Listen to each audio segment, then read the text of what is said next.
웨스팅하우스는 거기에 건설할 수 있는 역량이 없어요. 공급망 서플라이 체인이 망가졌기 때문에. 그래서 현대건설이라든지 뭐 우리나라의 건설 회사들이라든지 아니면 우리나라의 손을 잡을 수밖에 없다는 얘기거든요. 그러면 우리나라가 거기서 뭐 가령 뭐 미국에서 가령 300기가 아니라 한 5기 정도라도 10기 정도라도 프로젝트가 올라가게 되면은 만약에 시작이 된다라고 하게 되면은 우리나라한테는 그것도 좋은 기회가 될 수 있겠죠.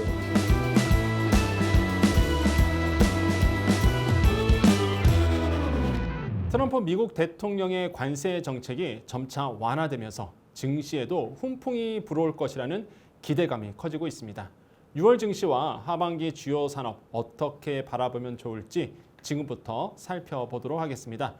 도움 주실 분은요, 윤석천 경제평론가님과 함께하겠습니다. 안녕하세요. 네, 안녕하십니까. 많은 분들이 또 관심 갖고 있는 게 이제 원전 관련 이제 종목들인데, 뭐 최근에 이제 트럼프 대통령이 원자력 산업 활성화에 대한 이제 행정명령 서명하고 원전주가 또 한 번 이제 관심을 가졌었는데, 덩달아서 또 건설주도 같이 또 좋은 흐름을 이어가더라고요.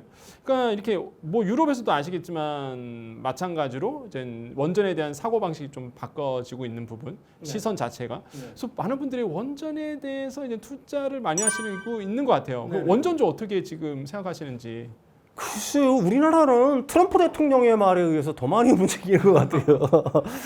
일단 미국의 상황을 일단 살펴보면 유럽의 분위기는 사실 두 갈래로 갈려져 있어요. 독일은 완강하게 탈원전을 하겠다는 거고, 벨기에 같은 경우는 22년 만에 탈원전에서 유턴을 했고요. 유럽의 많은 나라들은 사실 22년에 이제 에너지 위기를 겪으면서 원전의 필요성을 절감을 했겠죠.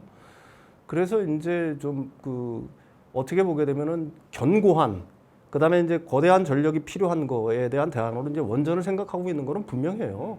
저도 뭐 개인적으로 과거에는 신재생 에너지에 굉장히 큰 방점을 두고서 원전을 적대시했지만 그런 시각에는 저도 발대를 합니다.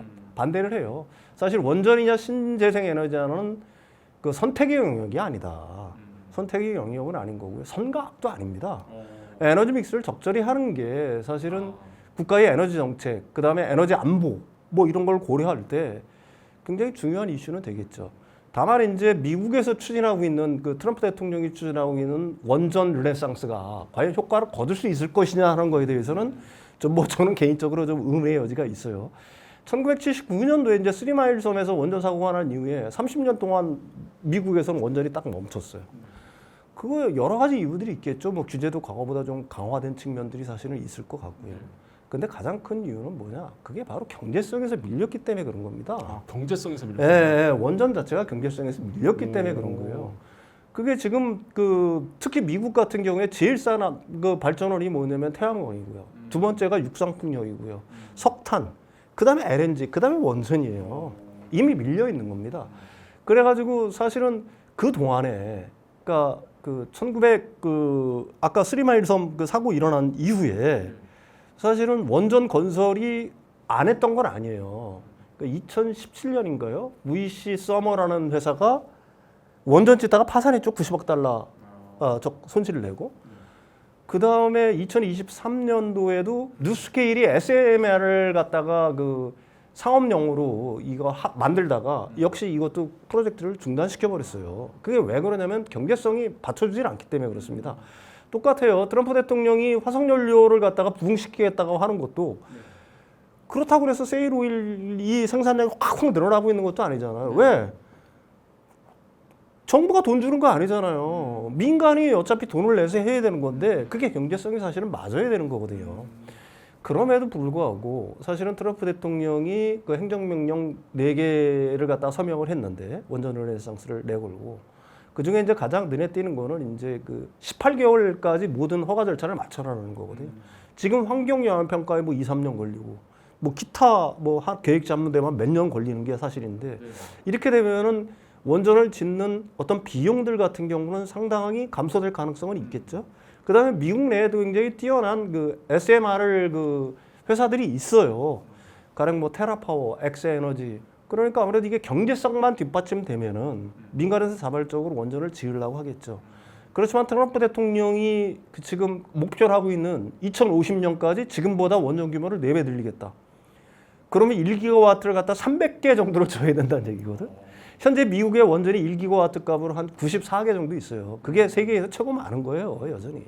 근데 여기다 300개를 짓겠다 했다라고 하는데 글쎄요, 그렇게 될까라는 거에는 의문의 여지가 있는 거고요.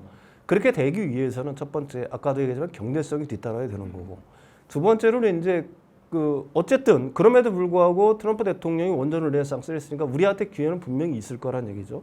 미국 같은 경우에 특히 이제 대형 원전 같은 경우에는 저번에도 얘기했지만 공급망 자체가 서플라이 체인 자체가 완전히 망가졌어요. 그러니까 웨스팅하우스 같은 경우가 우리나라하고 한수원하고 비밀 협약 지금 맺어 있잖아요. 네. 웨스팅하우스는 거기에 건설할 수 있는 역량이 없어요. 공급망 서플라이 체인이 망가졌기 때문에. 그래서 현대건설이라든지 뭐 우리나라의 건설 회사들이라든지 아니면 우리나라의 기자재 업체들하고 손을 잡을 수밖에 없다는 얘기거든요. 그러면 우리나라가 거기서 뭐 가령 뭐 미국에서 가령 300기가 아니라 한 5기 정도라도 10기 정도라도 프로젝트가 올라가게 되면은 만약에 시작이 된다라고 하게 되면은 우리나라한테는 그것도 좋은 기회가 될 수 있겠죠. 특히 이제 SMR 같은 경우도 미국이랑 우리 한수원 아까 그 말한 업체들이랑 우리나라 한수원이랑 굉장히 긴밀한 어떤 협력 관계를 맺는 줄 알고 있어요. 그게 어떤 형태가 되든지 간에 제가 생각하기에는 트럼프 대통령의 원전 르네상스라는 야망이 달성될 가능성은 거의 없지만 그럼에도 불구하고 미국 시장에서 다시 원전이 다시 시작하는 하나의 계기는 될 수 있을 것 같다. 경제성이 나름대로 있다라고 판단을 하게 되면 원전을 짓기 시작할 거고 그렇게 되면 미국 내에는 이미 공급망 자체가 붕괴되어 있는 상황이기 때문에 우리나라 업체들도 어느 정도 수혜를 볼 수는 있을 거다. 이렇게 봐야 되겠죠. 사실 신재생 에너지에 대한 부분도 많은 분들이 좀 생각을 하고 있는 것 같아요. 왜냐하면 사실 옛날 화석연료 간다 그러면 사실 트럼프 대통령 이후에 신재생 에너지 주가가 굉장히 안 좋았었거든요, 사실. 네네. 지금 보니까 다시 한번 좀 관심이 좀 커지고 있는 것 같습니다. 뭐 아까 말씀하셨던 태양광이라든지 이런 섹터는 우리가 또 어떻게 앞으로 바라봐야 될지. 뭐 트럼프 대통령이 지나가는 말로 태양도 괜찮다라고 얘기를 했잖아요. 그 양반은 그러니까 그 비즈니스맨이에요. 전형적인. 그러니까 경제성이 있으면은 화석 연료가 됐든 원전이 됐든 뭐가 됐든지 간에 같은 선상에 놓고서 하자는 얘기입니다. 그 양반의 취지 같은 경우에는 왜 화석 연료를 갖다가 다시 르네상스를 부르짖었겠어요. 석탄이나 천연가스가 너무 많잖아요, 미국에. 그거 그대로 석유두기 아깝다라고 생각하는 거 이 사람 생각은 내가 생각하기엔 그래요. 그러니까 태양광도 역시 마찬가지입니다. 지금 태양광이라든지 풍력에 대해서도 뉴욕의 그 풍력 프로젝트도 맨 처음에 중단시켰다가 지금 재개시켰잖아요. 그러니까 경제성이 뒷받침되면 하는 거고요. 이제 특히 제가 생각하기에는 그 재생 에너지 중에 태양광 같은 경우가 사실 우리나라 업체들이 그 수혜를 받을 가능성이 저는 굉장히 높다라고 봐요. 그 중에 이제 그 우리나라가 대표적으로 이제 미국에 진출해 있는 회사가 하나솔루션이잖아요. 왜 그동안 길을 못 폈느냐? 이게 결정질 실리콘 태양광 모듈을 만드는 회사예요. 결정질 실리콘. 이게 굉장히 중요합니다. 사실 이 결정질 실리콘이라는 거는 유틸리티용이에요. 그러니까 이 태양광이 두 가지 측면에서 쓰이잖아요. ESS도 마찬가지잖아요. 테슬라 ESS 하나는 유틸리티용, 하나는 가정용. 근데 그 하나솔루션이 그동안에 미국에서 그렇게 큰 빚을 발하지 못했던 이유는 뭐냐면은 유틸리티 시장에 들어가지 못했어요. 왜? 바로 중국 동남아산 때문에 그렇습니다. 워낙 싼 가격에 들어오니까 그 가격에 들어갈 엄두를 못 냈던 거예요. 가정용으로 들어갔던 이유는 가정용의 단가가 조금 높고 허들이 좀 있어요. 진입 장벽이. 그러니까 가정용으로 한 겁니다. 근데 가정용과 이 유틸리티용과의 미국 시장 규모 자체가 가정용이 제가 알기로는 5에서 7기가와트 정도 돼요. 근데 유틸리티가 한 30기가와트 정도 되거든요. 훨씬 큰 시장이에요. 근데 그동안에 그걸 갖다가 그 동남아, 중국 애들이 다 먹었다는 얘기예요. 미국이 맘먹고 동남아산에 대해서 관세 폭탄 투하했잖아요. 그러니까 상계 관세 반덤핑 해가지고 최하 200 몇십 %에서 캄보디아는 2000 몇 %까지 꽝 하고 때려버렸잖아요. 그러니까 작년 말부터 걔네들이 못 들어와요. 그래서 우리나라 수출 물량이 늘고 있는 겁니다. 거기다 요번에 그 IRA법 통과됐잖아요. 그 중에 첨단 제조 세액 공제에 중국 애들 걸 갖다가 원천 배제하는 게 들어갔잖아요. 1년 단축을 했지만 첨단 제조 세액 공제를 갖다가 받는 기간을 32년에 31년까지로 1년 단축을 했지만 하원에서 이제 통과된 아닙니다. 대신 거기에 AMPC 그 규정에 FEOC 규정을 둬가지고 해외 우려국에서 그런 건 다 막았어요. 부품 뭐 이런 거부터. 그러면 첨단 제조 세액 공제 혜택을 못 받아요. 그럼 중국 애들이 중국산은 원래 미국으로 못 들어갔고요. 중국산이 우회를 해서 동남아에 공장을 세워 동남아산이 들어갔단 말입니다. 태국, 말레이시아, 뭐 캄보디아, 베트남 이런 것들이 우죽순처럼 밀려드는 거예요. 사실 그건 동남아에서 수출한 게 아니라 중국 애들이 수출한 거죠. 그것뿐만이 아니라 중국 태양광 업체들이 미국에 들어가 있는 업체들이 3개가 있어요. 그게 론지, 트리나솔라, JA솔라라는 회사들입니다. 이 얘네들이 어떻게 영업을 했느냐? 동남아산에서 셀을 들여와 모듈 작업을 해.